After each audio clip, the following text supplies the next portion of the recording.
potential undisputed fight between Oleksandr Usyk, Tyson Fury. How does that go?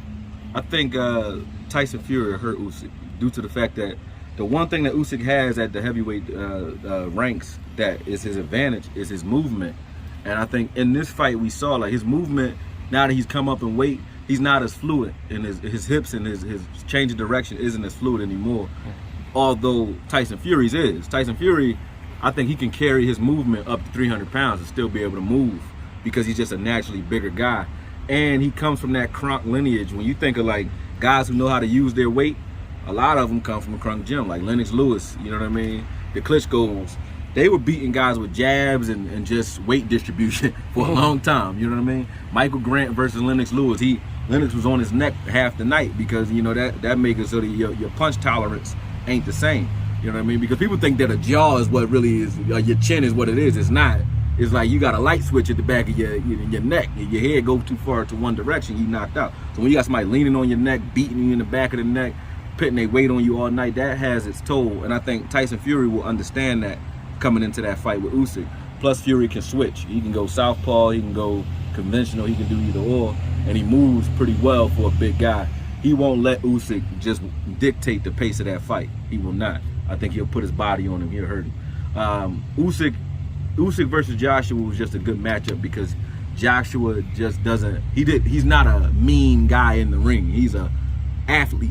You know what I mean? He's just an athlete that if he come put hands on you, he gonna hurt you. But he don't really got a lot of those tricks to him. He's not a slick, tricky guy that knows how to use his weight. Like for as big as he is, he didn't crowd Usyk at all that entire fight. He just kind of tried to walk him down. He get there, exchange, change direction, do it again. You know what I mean? It was like a tank.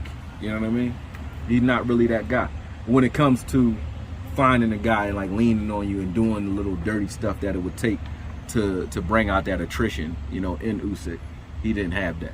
He didn't have that. Does Tyson Fury need Usyk for his legacy? Not at all.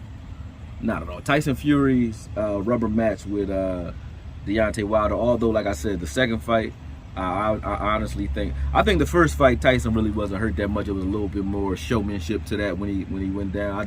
That's just my personal opinion. When I broke it down, that's what I look at. That's what I think.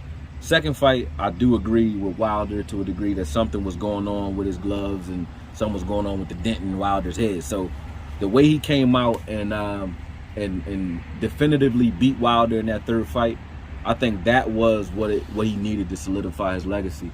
You know, that's all he needed.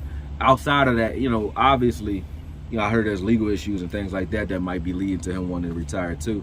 But I think that Tyson fighting Usyk or anybody else right now would just be for money. He don't really need those fights. You know, he don't need that fight. I would love to see it. Boxing needs those fights more than Tyson needs those fights, though. I would love to see him against Joshua as well. I want to see all those guys at the top fight each other. You know, I don't want it to be, you know, these promoter standoffs. You know what I'm saying? Mexican standoffs or whatever. That's what you got right now. But I want to see all four of those guys fight each other in one way or another.